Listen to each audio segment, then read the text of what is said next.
পর্দা কিন্তু পবিত্র কোরআন শরীফে সর্বপ্রথম পুরুষের পর্দার কথা বলা হয়েছে। পুরুষকে বলা হয়েছে মস্তক অবনত করার জন্য, এরপরে মহিলাদেরকে পর্দার কথা বলা হয়েছে। কিন্তু আমি কখনো দেখিনি কোনো আলেমকে যে এই পুরুষের পর্দা নিয়ে তাদেরকে কোনো আলোচনা করার জন্য। আউযু বিল্লাহি মিনাশ শাইতানির রাজিম, বিসমিল্লাহির রহমানির রহিম। আজ 12ই রবিউল আউয়াল, আখিরি নবী হযরত মুহাম্মদ মুস্তাফা সাল্লাল্লাহু আলাইহি ওয়াসাল্লামের জন্ম এবং মৃত্যুদিন। এই দিনটি গোটা মুসলিম জাতি তথা মানবতার কাছে একটা ঐতিহাসিক এবং তাৎপর্যময় একটি দিন। এই দিনে তৎকালীন আইয়ামে জাহিলিয়াতের অন্ধকার ভেদ করে দুনিয়াতে আলোর রশ্মি প্রজ্বলিত হয়েছিল হযরত মুহাম্মদ সাল্লাল্লাহু আলাইহি ওয়াসাল্লামের জন্মের মধ্য দিয়ে। তাই এই দিনটি যেমন আল্লাহর রাসূলের জন্মদিন, আমরা দেখেছি যে বাংলাদেশের নয়, শুধু আমাদের পার্শ্ববর্তী ভারত, পাকিস্তান সহ এই এশিয়া মহাদেশের বেশ কিছু দেশে এই দিনটিকে বিভিন্ন ধরনের জশ্নে জুলুস, বিভিন্ন ধরনের শোভাযাত্রা বিভিন্নভাবে পালন করা হয়। এটা নিয়ে আলেম ওলামাদের ভিতরেও অনেক ধরনের মন্তব্য আছে এবং তারা কোরআন এবং হাদিসের আলোকে বলেন যে এরকম জশ্নে জুলুস বা শোভাযাত্রা এটা ইসলামের জন্য পরিশুদ্ধ কোনো রেওয়ায়েত পাওয়া যায় না। তো আমরা যারা রাজনৈতিক সচেতন এবং রাজনৈতিক কর্মী, আমরাও মনে করি যে আমি সর্বপ্রথম আমার পরিচয় হচ্ছে আমি একজন মুসলিম। এটাই হচ্ছে আমার বড় পরিচয়। একজন মুসলিম হিসাবে ইসলামের একজন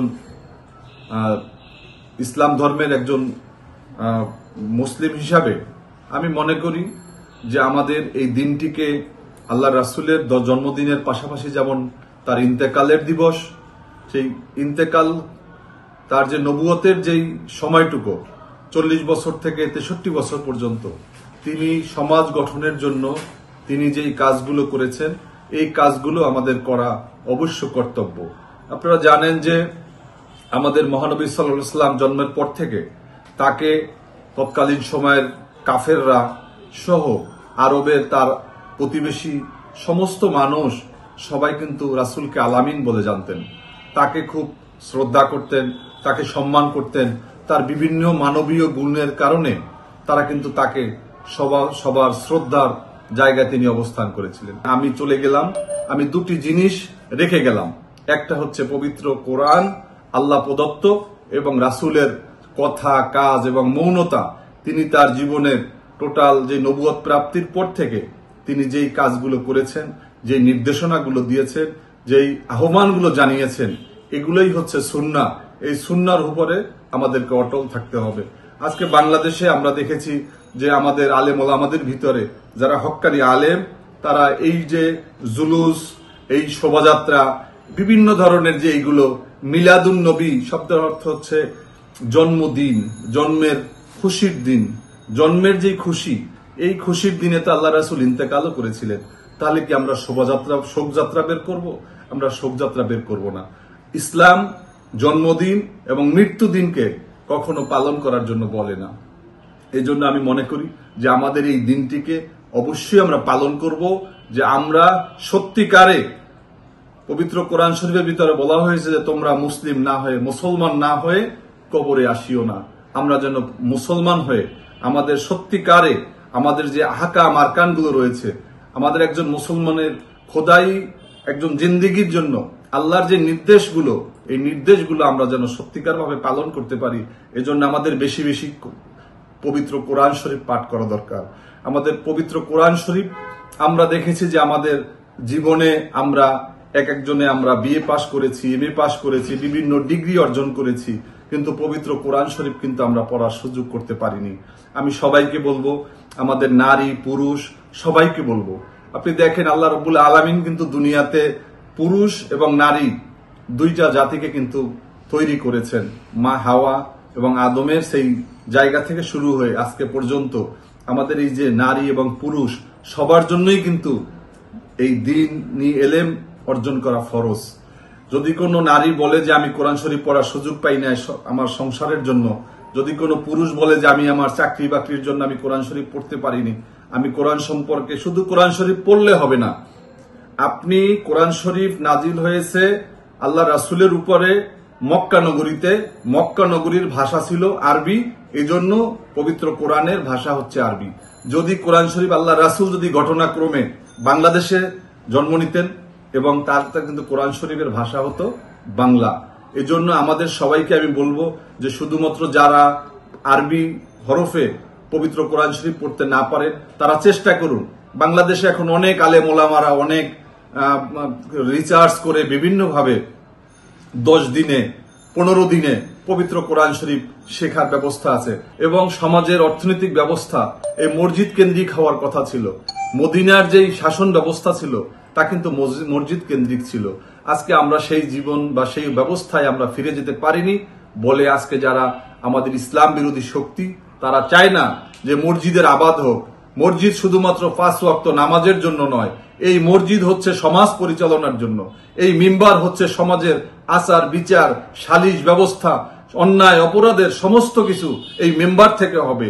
যে ওই মসজিদের ইমাম হবেন ওই এলাকার নেতা। কিন্তু আজকে দেখেছি যে এই মসজিদের মোতোয়াল্লি যারা থাকেন তাদের ভয়ে আমাদের ইমাম সাহেবরা তটস্থ থাকেন।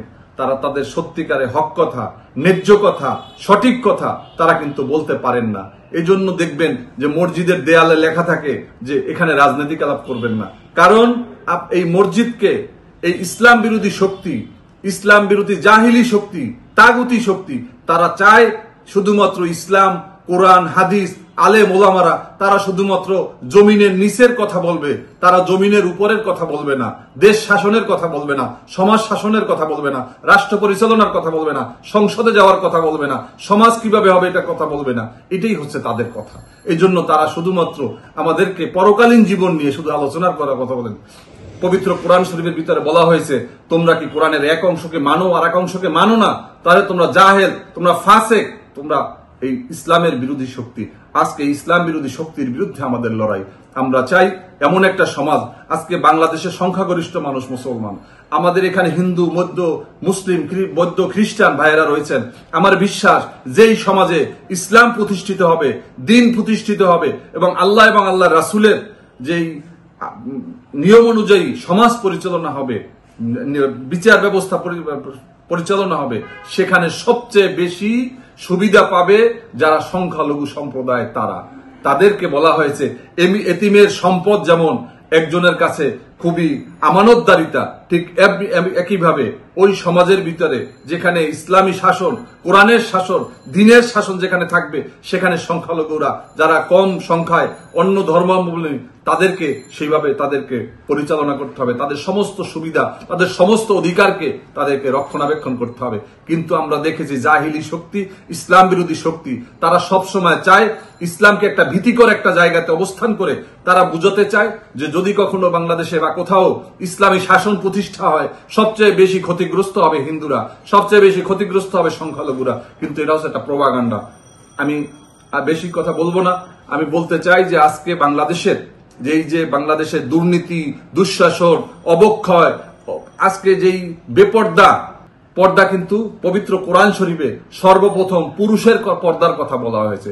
পুরুষকে বলা হয়েছে মস্তক অবনত করার জন্য, এরপরে মহিলাদেরকে পর্দার কথা বলা হয়েছে। কিন্তু আমি কখনো দেখিনি কোনো আলেমকে যে এই পুরুষের পর্দা নিয়ে তাদেরকে কোনো আলোচনা করার জন্য। আজকে পুরুষের পর্দা সবচেয়ে বড়।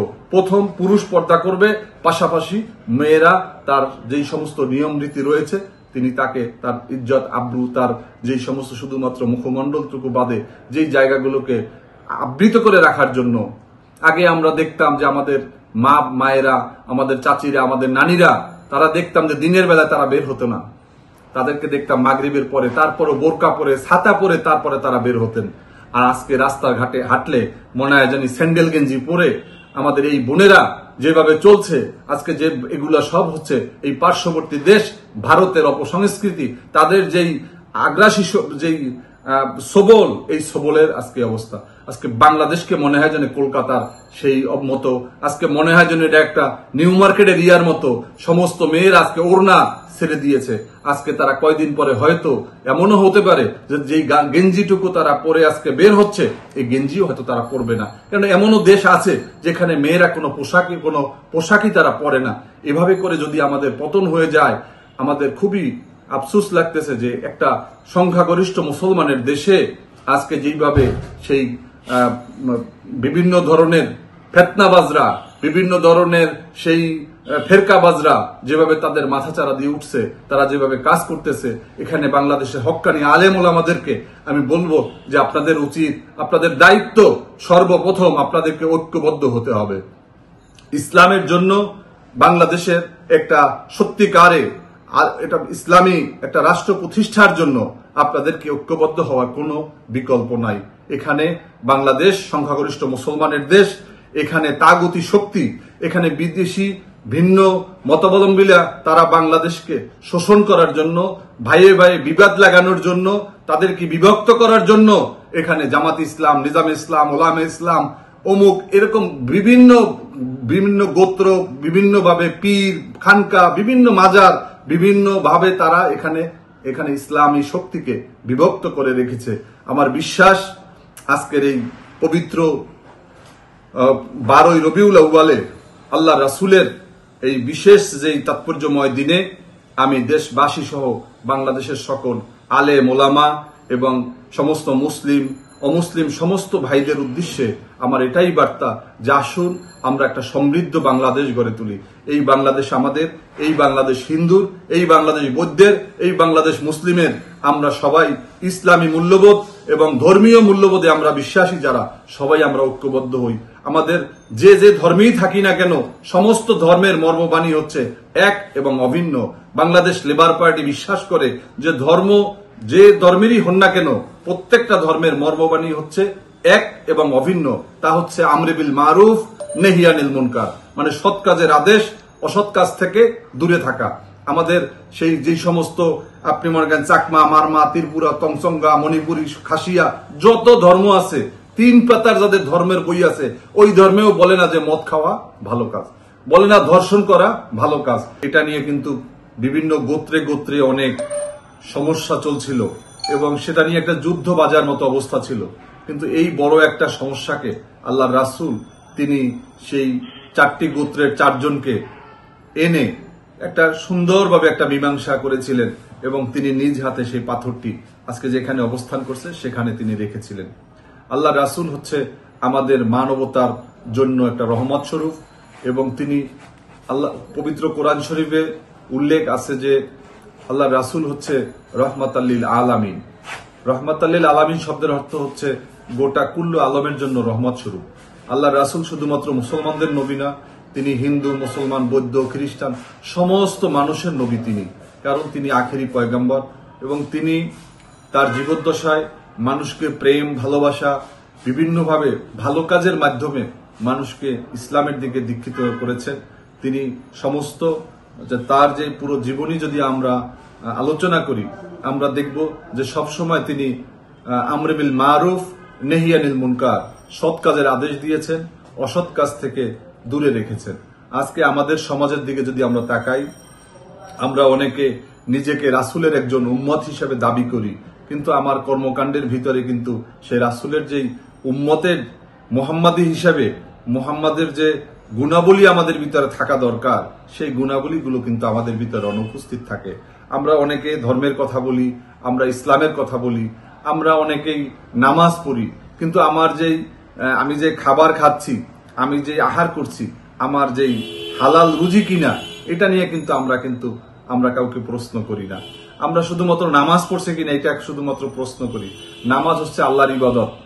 আল্লাহর এই ইবাদতকে আল্লাহ চাইলে যদি কেউ কোনো ভুল ক্রমে যদি কখনো নামাজ পড়তে না পারে, তাহলে কিন্তু তিনি মাফ করতে পারেন।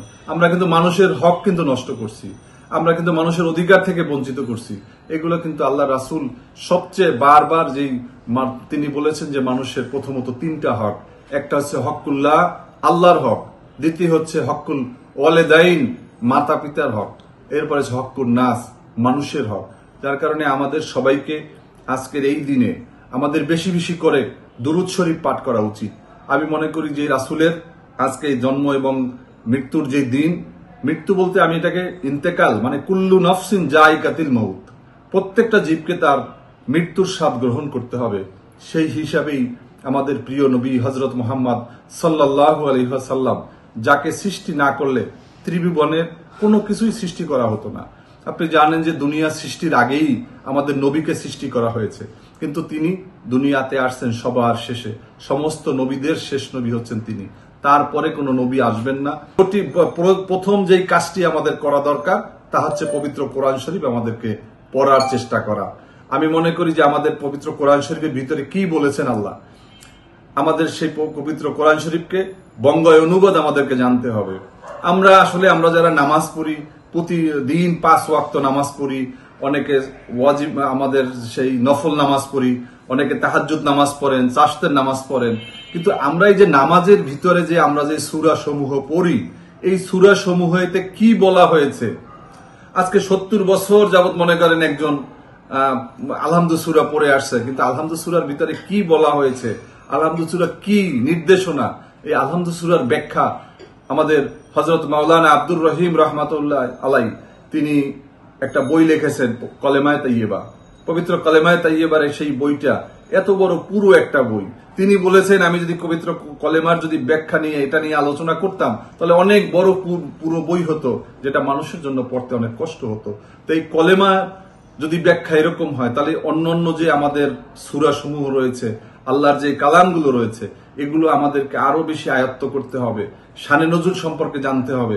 আমি মনে করি যে আমরা যারা জীবিকার জন্য শুধুমাত্র জীবনের আমাদের এই এক একটা মানুষের যে আয়ু হচ্ছে, গড় আয়ু হচ্ছে 70 বছর, কিন্তু এই 70 বছর বাঁচার জন্য আমরা অসংখ্য ডিগ্রি, অসংখ্য লেখাপড়া করি, কিন্তু যেখানে আমাকে হাজার হাজার লক্ষ কোটি বছর, অগণিত বছর সেই আমাকে হাসরের ময়দানের আগ পর্যন্ত, মিজানের আগ পর্যন্ত, আমাদের কিয়ামত সংগঠিত হওয়ার পরে যে হিসাব নিকাশের দিন পর্যন্ত যেই অন্ধকার কবরে থাকতে হবে, যেখানে কারো কোনো সুপারিশ চলবে না, কারো কোনো দেখভাল করার কোনো সুযোগ নেই, যেখানে কোনো লাইট থাকবে না, কিছু থাকবে না, সেই যে জীবন, সেই যে পরকালীন জীবন, পরকালীন জীবনের জন্য আমি মনে করি আমাদের প্রস্তুত হওয়া দরকার।